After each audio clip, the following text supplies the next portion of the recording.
संविधान से बीजेपी सरकार नहीं चल रही है। ये जो मनु महाराज थे, उन्होंने जो मनु ग्रंथ लिखा था मनुस्मृति का, उस मनुस्मृति से ये चल रहा है। लेकिन इन सारे समस्याओं का समाधान यही हमारी जनता जनार्दन 2027 में ये सारे पीडीए के लोग मिल करके समाजवादी पार्टी को इतना वोट दे करके ये बहुमत भेजेंगे, बहुमत में कि 2027 में जब समाजवादी पार्टी की सरकार बन जाएगी तो यहाँ तो अभी मैं इनको झोपड़ी में इनका स्थापित करवा दूंगा, पर 27 में जैसे ही सरकार बनेगी यहाँ एक बेहतरीन कॉलोनी इनके लिए डेवलप कराई जाएगी। ओम प्रकाश राजभर जी हों या श्रीनील राजभर जी हों, दोनों लोग कैबिनेट मंत्री हैं। लेकिन जो भारतीय जनता पार्टी का जो प्लेटफॉर्म है वहाँ इलीट सोसाइटी, सामंती प्रवृत्ति के जो लोग हैं उनकी सरकार है, उनकी चलेगी। बाकी पोर्टफोलियो विदाउट पावर के लोग हैं, वो बेचारे चाहते होंगे, पर उनका आपको तो पता होगा जब पहले टेन्योर में जब वो मंत्री थे माननीय ओम प्रकाश राजभर जी, वो अपने पैतृक घर का रास्ता नहीं बनवा पाए डीएम से, वो खुद फावड़ा चला के बना रहे थे। ये आप लोगों ने देखा होगा, पूरा देश देखा था। साथियों नमस्कार, और आप देख रहे हैं कांडी बनारसी। कांडी बनारसी में आपका स्वागत है। 50 परिवार का जो घर था, जो आशियाना था, वो जमींदोज कर दिया गया है, वो भी नगर निगम के द्वारा। लगभग 2 पुश्त बीतने के बाद 2026 में जिस तरीके से बुलडोजर की कार्रवाई हुई है, और ये जो बुलडोजर कार्रवाई है लगभग पूरे प्रदेश भर में चल रहा है। आपको बता दें कि बनारस में जिस तरीके से दाल मंडी हुआ, अब चाहे यहाँ के जो राजभर समाज के लोगों के ऊपर हुआ, तमाम बुलडोजर कार्रवाई चल रही है। लेकिन जिस तरीके से जो बसाने की बातें जो कही जा रही है, और हमारे साथ हैं सुभाष राजभर जी हैं, और इनसे हम बात करेंगे। अपने समाज के हक और अधिकार की लड़ाई लड़ते हैं और ये यहाँ पे आए हैं इनकी दर्द और सुख सुनने के लिए। ये बताइए कि जिस तरीके से 50 परिवार का जो झोपड़ी था उसको तोड़ दिया गया है नगर निगम द्वारा, किस तरीके से मदद करेंगे, जिस तरीके से आप लगातार जनप्रतिनिधि के तौर पर अपने समाज के हक और अधिकार के लिए लड़ाई लड़ते हैं? देखिए, यह जो राजभर परिवार जो 3 पीढ़ी से यहाँ बसा हुआ था, अगर 3 पीढ़ी का हम एक स्कोर करेंगे तो लगभग 200 साल हो जाएगा। और ये बंजर भूमि है, आबादी है, इस पर ये जो बसावट राजभर समाज की थी कहीं से भी असंवैधानिक नहीं था। लेकिन नगर निगम के नगर आयुक्त के द्वारा ये गरीब समझ करके, राजभर को गरीब समझते हैं, कमज़ोर समझते हैं, पढ़ा लिखा नहीं हमारा समाज अभी है, कानून अधिकार नहीं जानता है, बिना इनको कोई विधिक नोटिस दिए नैसर्गिक न्याय के सिद्धांत के खिलाफ जाकर के यहाँ पर बुलडोजर कार्रवाई हुई है। उसको जानने के बाद मैं आया हूँ। मैं ये मेरा परिवार है, अपने परिवार के लोगों से मिला हूँ, मेरे खून मांस के लोग हैं। इनके चूँकि मैं कानून के विषय में बेहतर जानता हूँ, हमें ख़ास तौर से भर जाति को भारत सरकार करोड़ों हज़ार रुपए फंडिंग करती है पुनर्वासित करने के लिए और हाउसिंग करने के लिए। इस सब के खिलाफ जाकर के नगर आयुक्त ने जो कार्रवाई किया है, उसके लिए हमने यहाँ अपने परिवार खून मांस के लोगों को भरोसा दिलाया है कि मैं कल ही बाबूजी को लेकर के कल मैं हाई कोर्ट जा रहा हूँ। इनके द्वारा जो असंवैधानिक कार्रवाई की गई, ख़ास तौर से विंटर सीजन में जहाँ टेम्परेचर 3-4 था, किसी चिड़िया की घोंसले को भी नहीं तोड़ा जाता है मानवीय आधार पर, और यहाँ मानवता को ताक पर रख दिया गया, संवेदना को ताक पर रख करके इनको झोपड़ियों को तोड़ा गया है।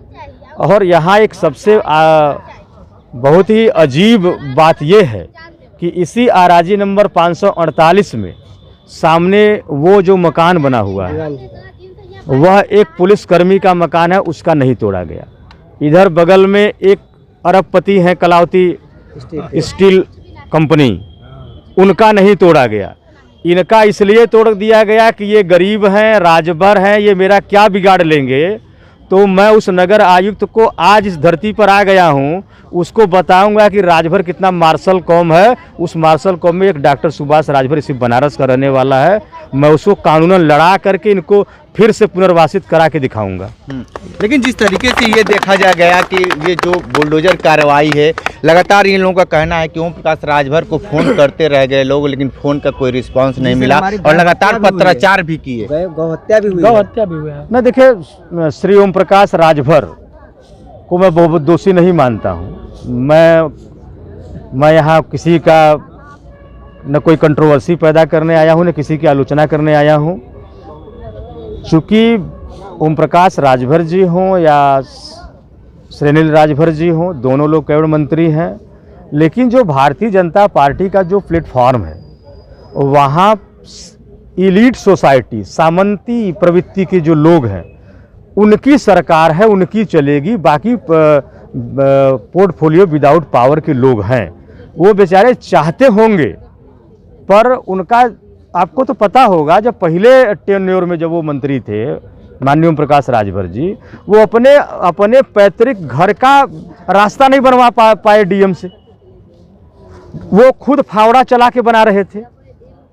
ये आप लोगों ने देखा होगा, पूरा देश देखा था कि एक कैबिनेट मंत्री के घर का रास्ता नहीं बन पा रहा था, वो खुद फावड़ा चला रहे थे। तो और उन्हीं चीज़ों को से नाराज होकर वो पार्टी बीजेपी का अलायंस तोड़ भी दिए थे, इस्तीफा भी दे दिए थे।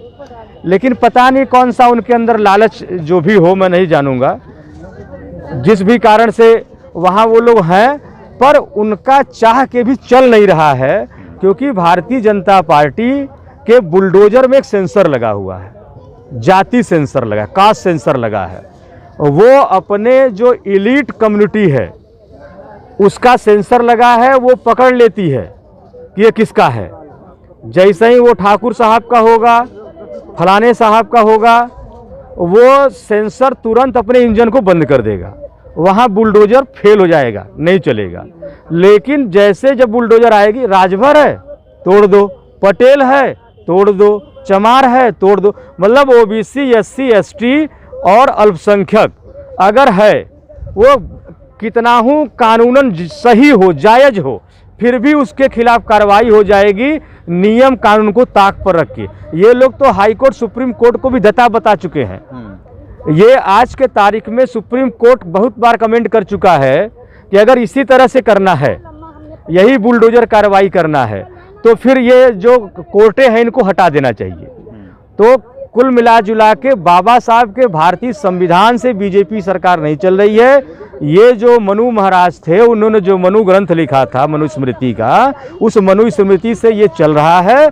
लेकिन इन सारे समस्याओं का समाधान यही हमारी जनता जनार्दन 2027 में ये सारे पीडीए के लोग मिल करके समाजवादी पार्टी को इतना वोट दे करके ये बहुमत भेजेंगे, बहुमत में कि 2027 में जब समाजवादी पार्टी की सरकार बन जाएगी, तो यहाँ तो अभी मैं इनको झोपड़ी में इनका स्थापित करवा दूंगा, पर 27 में जैसे ही सरकार बनेगी, यहाँ एक बेहतरीन कॉलोनी इनके लिए डेवलप कराई जाएगी।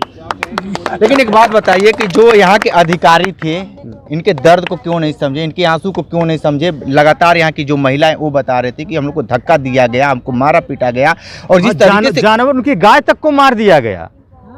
सरकारी मतलब पेयजल जो हमारे भारत, ये सब हिंदू बहुत बीजेपी करती है। हमारे हिंदू दर्शन में जलदान से बड़ा कोई दान नहीं है। सरकारी इंडिया मार्का 2 हैंडपंप लगे, हैंडपंप को जो सरकार द्वारा अधिस्थापित किया गया था, उसको भी ये सब उखाड़ ले गए कि ये पानी न पी, पानी के बगैर मर जाए ये लोग। सरकार में लगा जी, मतलब ये कितना असंवेदनशीलता का ये उदाहरण है। तो मैं सीधा ये कह रहा हूं कि ये सरकार गरीब विरोधी, पिछड़ा विरोधी, दलित विरोधी, अल्पसंख्यक विरोधी है। यह जो उत्तर प्रदेश के माननीय मुख्यमंत्री जी हैं, ये सिर्फ अपने को मुख्यमंत्री बने रहने के लिए, अपनी एलीट कम्युनिटी को बेहतर करने के लिए, सिर्फ उनके लिए काम कर रहे हैं। 90% कोई जो भारत देश है, ये किसी एक व्यक्ति का देश नहीं है, किसी के बाप का ये देश नहीं है। इसके संसाधनों पर ये यहाँ के अवाम को, जितने भी यहाँ के नागरिक हैं सबको बराबर डिस्ट्रीब्यूशन का फंडामेंटल राइट है। उसके हिसाब से इनको तो बहुत पहले पट्टा हो जाना चाहिए था। एक बात बताइए कि यहाँ के जो उच्च अधिकारी थे उनसे बात करने की कोशिश की आप? मैं आज यहाँ आया हूँ, पहले चूंकि देखिए मैं वेल क्वालिफाइड पर्सन हूँ, आप मुझे पहले से परिचित है, जानते हैं। जब तक मैं बात विधिक पक्षों को समझ नहीं लेता हूँ तब तक मैं कोई बात नहीं करता। जब मैंने समझ लिया है कि ये बंजर है 548 नंबर और नक्शे में और खसरे में ये आबादी भी दर्ज हो चुका है, इसका एक और नेचर बदल गया इस लैंड का, ये जानने के बाद मैंने डीएम से बात करना चाहा। तो डीएम के स्टोनो राकेश सिंह ने फ़ोन उठाया, सीओजी नंबर, उनको मैंने पूरी बात बताई है। वो कहे मैं डीएम साहब से आपकी बात कराऊंगा। उसी तरीके से मैंने नगर आयुक्त से भी बात करना चाहा है तो उनके पीआरओ फ़ोन उठाए थे।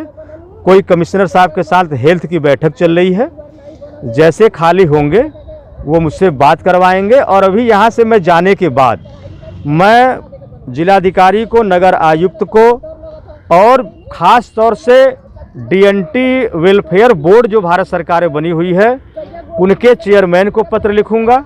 इसके साथ साथ उत्तर प्रदेश में जो विधानमंडल में जो अनुसूचित जाति जनजाति विमुक्त जाति की जो ज्वाइंट कमेटी गठित है, जिसमें ओम प्रकाश राजभर जी के पार्टी के कोटे से एक एमएलसी बिच्छेलाल राजभर जी हैं, वो भी मेंबर हैं, और बीजेपी के विधायक अध्यक्ष हैं, सभापति हैं, मैं उनको भी पत्र लिखूंगा।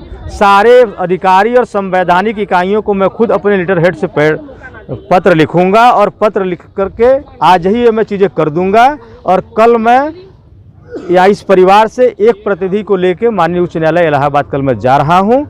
अपने अधिवक्ता से मैं पूरे लीगल फैक्ट के साथ डिस्कस करूंगा और इनको पुनर्वासित करने के लिए ये फिर से अच्छे से ये रहें, इनका जीवन यापन खुशहाली से भर जाए, इनके चेहरे के आंसू खत्म हो जाए, इनके चेहरे पर मुस्कान आए, हमारी यही अंतिम इच्छा है। ठीक है, तो आप सुन रहे थे जिस तरीके से सुभाष राजभर ने इनकी लड़ाई हाईकोर्ट लड़ने के लिए तैयार है और जिस तरीके से जो सरकार की जो रुख है इनको लेकर, जो राजभर परिवार के जो 50 लोग लगभग रहते थे उनके ऊपर जो बुलडोजर चलाया गया उसको लेकर एक नया पैगाम सुभाष राजभर ने लिख दिया है कि इनकी लड़ाई स्वतः लड़ेंगे, जितने भी पैसे लगेंगे अपने स्वतः जेबा से लगाएंगे, लेकिन इनकी लड़ाई अंतिम पौदान तक लड़ेंगे।